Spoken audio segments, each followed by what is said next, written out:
Hey, what's up everybody and welcome back to News Dose. And while the CMA, the UK, might not be open for business, another major region, however, is completely open. The Microsoft Activision Blizzard acquisition did just receive yet another unconditional approval from this time a major region, and this only adds to an already good string of outcomes for this buyout just this week alone. Will it ultimately matter though? That right there is the question. Is this buyout officially back on track? Well, we're going to get into all that a little later on today, as well as PlayStation, because, Jimmy Ryan, he just touched up on their PC plans going forward. This has been much discussed for several years now, but he's finally cleared the air and has set expectations for fans. As always, though, do hit those buttons below. Don't miss them like LeBron James misses threes. We can do better than that. So hit that like, subscribe, and ring that bell. With that said, though, let's just go jump right into it, starting off with an interesting development for the Steam Deck. Now, you all have heard me praise the Steam Deck time and time again on this channel. I mean, it really is a great device. I genuinely do mean that. It's completely changed some of my spending habits and how I approach PC gaming. Suddenly, my massive Steam backlog that's just been there for years and years, it's being chipped away at a monthly base now. I'd say I'm pretty happy about that, but for as good as the Steam Deck is, one flaw that it does have is with its screen. Now, I don't think it's necessarily a bad screen or anything like that, but what I'm trying to say here is that there's absolutely room for improvement. Well, interestingly enough, a third-party company called FX Technology has announced a display replacement for the Steam Deck. They're calling it Deck HD, which is another LCD screen, but the big difference here is that their display will bump the resolution up to 1920 by 1200 pixels, making for an overall more crisp image, and also apparently it will have better color accuracy. Now, I will go ahead and show a comparison here between the two if you're interested in any of the differences, but this will supposedly go for $99, which isn't a bad price, all things considered. So if you do want that higher resolution, if you want that better color accuracy, and you don't want to wait for years for an eventual Steam Deck successor, well, you can go and keep an eye on this display if you want. I will say this much though, just as my own opinion, my take on this display is quite mixed. Now, the reason I say that is because I think on one side, I do like the idea of a third-party company giving fans this option. That's nice to see.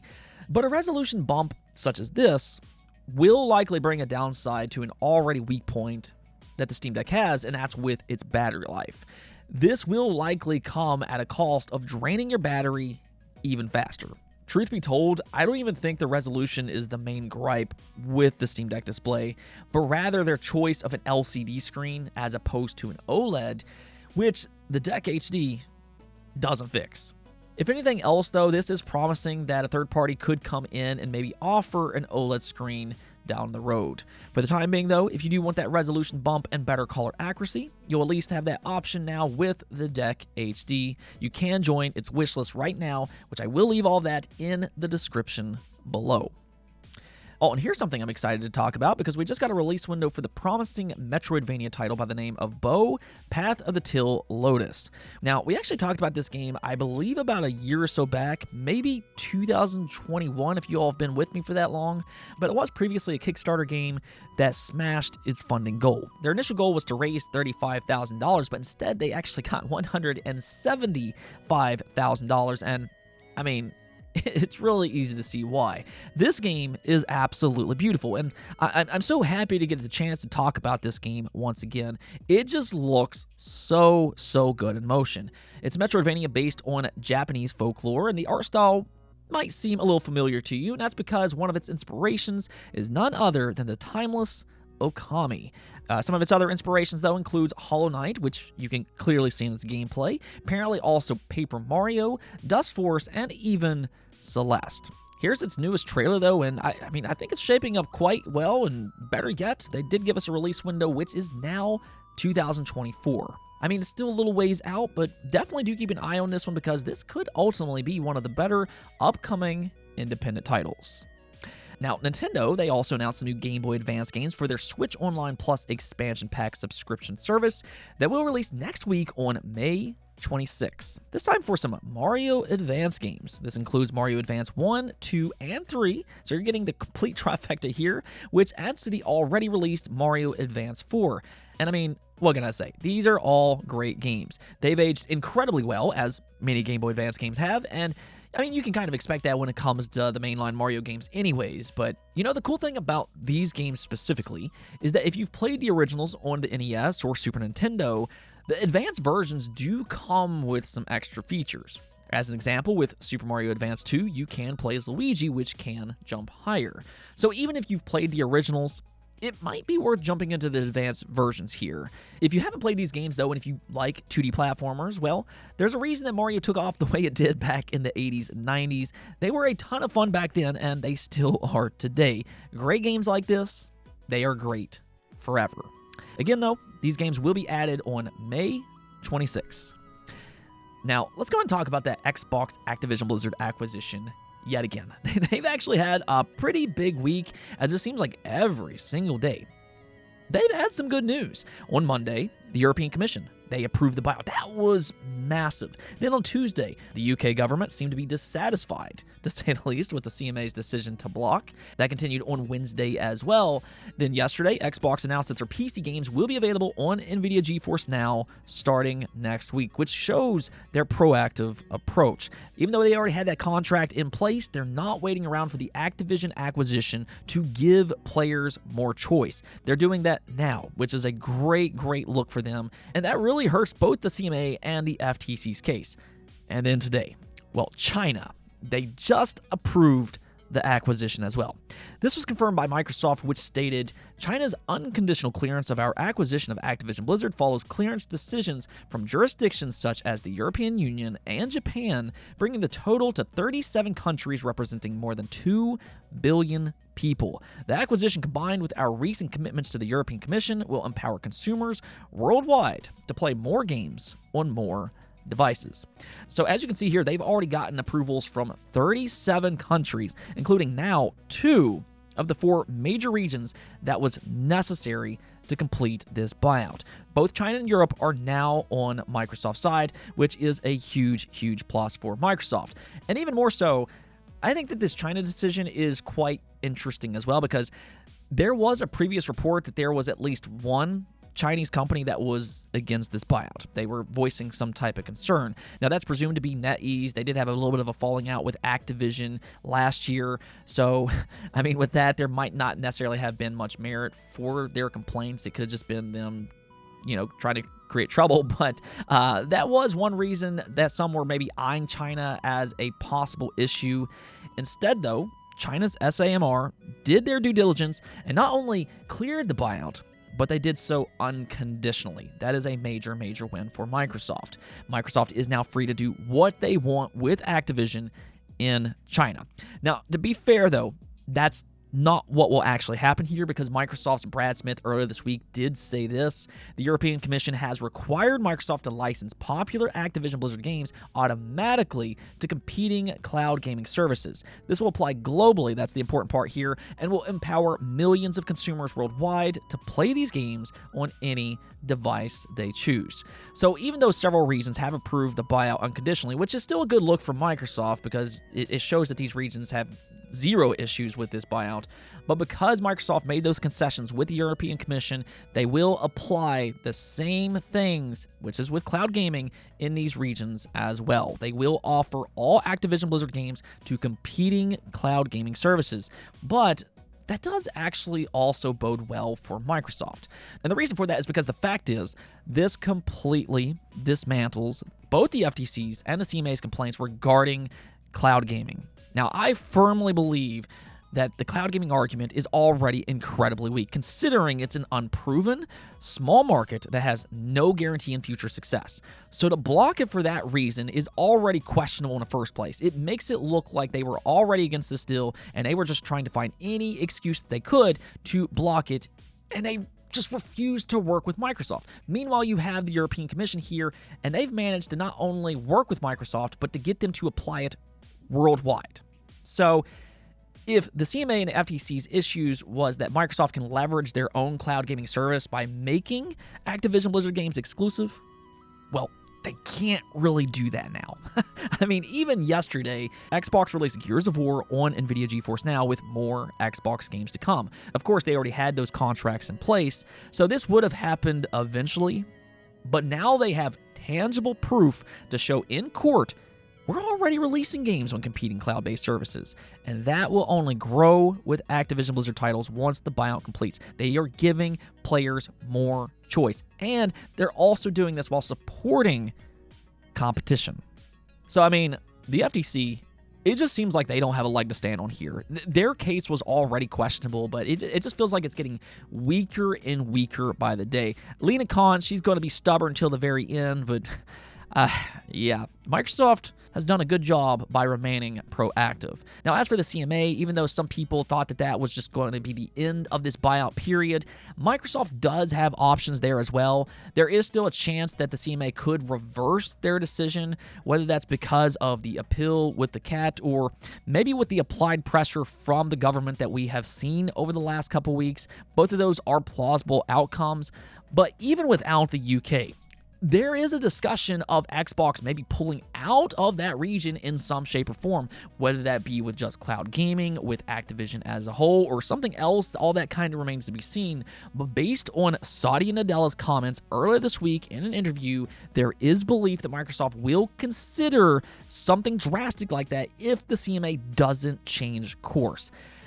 That ultimately could put so much pressure on the CMA that they do eventually cave and reverse their decision, if not with the CMA, with their government. I think with that, though, that's where the FTC's legal case becomes so important. As long as both the CMA and the FTC continues their charade together, they can kind of lean on each other. But if one or the other falls, then Microsoft might just finalize this deal despite their disapproval. We'll see about all that, though. There's still a lot that can happen here, and really these next 2 months are incredibly, incredibly important. We are closing in on Microsoft's acquisition deadline. I believe that is July 18th. I'll need to recheck that. I'll put my correction on screen here if I'm wrong. But if it's not complete by then, they will need to renegotiate with Activision. And with everything that's going on right now, those discussions, they will be nothing short of interesting.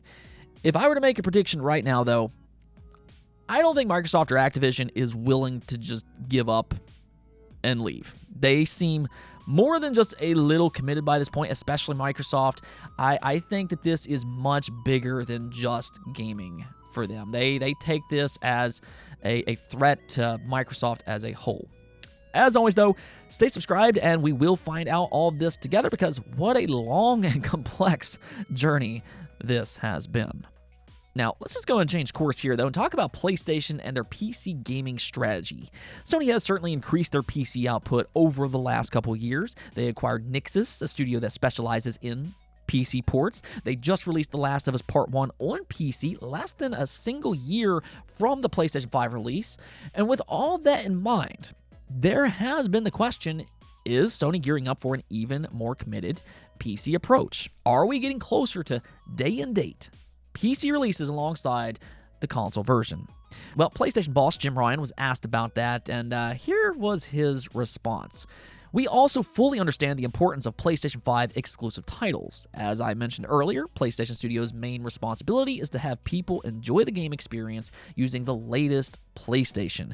We are increasing the number of PlayStation 5 exclusive titles and staggering the release of the PC version. I often have the opportunity to ask game fans for their opinions, and when I ask them about the time lag, they say that selling the PC version 2 or 3 years after the release of the PlayStation version is accepted favorably. There are many.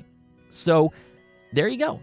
That is a much more clear answer as to what to expect going forward. He kind of ended a lot of the speculation. Don't expect games like God of War Ragnarok or Horizon Forbidden West to come into PC anytime soon. From what it looks like, in most cases, 2 years will be the absolute earliest most of these games will get a PC port. Now, I'm sure that there will be some special occasions where that might not necessarily be true. Again, The Last of Us Part 1 didn't meet that criteria, but it is important to keep in mind that that was a remake and not necessarily a brand new game.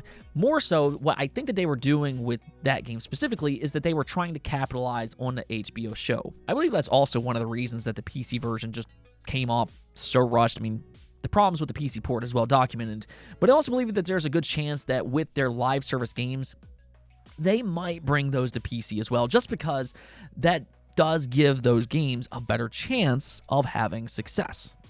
Now, even that kind of remains to be seen, but when it comes to their new AAA games, what we do know is don't expect those games to release day and date. You will likely have to wait several years to play those on PC. Now, that might be disappointing for PC players, but Sony has ultimately had success with this strategy. Their games sell incredibly well on their consoles, and I think what Jim Ryan knows is that their console players want those exclusives. They have a very loyal fan base that enjoys and buys up their exclusive catalog. So Sony's strategy is really to maximize that loyal console fan base first, and then double dip years later. I mean, hey, as long as it works for them, which it has up to this point, they're going to keep doing that, and that's what I think we're seeing here. Let's go take a look at the poll of the day, where I asked you all, if you're an Overwatch fan, do you feel confident in the direction Overwatch 2 is going? We have seen a few different controversies for this game, including the most recent cancellation of its PvE hero mode, so I was kind of curious about your all's thoughts about this topic, and yeah, the backlash is very, very real. Only 6% of you said yes, while the vast majority of you all, being 74%, said no. And you know what? I completely understand where you're all coming from here. And I don't say that because of the PvE stuff. I play Overwatch for its competitive multiplayer. That is the main attraction here after all. And I used to play Overwatch all the time. I got to like 3,400 or something like that in ranked. I feel like that I could have at least gotten the Masters if I put the time into it. But I stopped playing a few years back. I was playing other games at the time, and Overwatch can kind of be annoying at times with how the community is and all of that stuff. But I was really hoping that Overwatch 2 would suck me back in. But the 5 versus 5 super tank format just, it didn't click with me the way that I was hoping it would. And then I'm just not a big fan of the new trend of seasonal content, where games try to gouge you for as much money as they possibly can. And it's just so unfortunate, because Overwatch, I do believe it is a special game. The characters, they're amazing. The abilities, they're unique. The art style is fantastic. But as I said yesterday, I feel like Overwatch 2 is following trends rather than actually setting them, which is what I think the original game did. Now, with that said, though, hopefully Overwatch 2 bounces back and they get some of this stuff fixed up. I mean, it's just too good of a game to have these issues, and I do want to see it at full steam once again with years and years of content in the pipeline. Anyways, though, that's it for this episode. But if you liked the video, don't forget to hit the notification and subscribe button for more content just like this. Also, if you'd like to support the channel through Patreon, thank you for making this content possible. Peace out.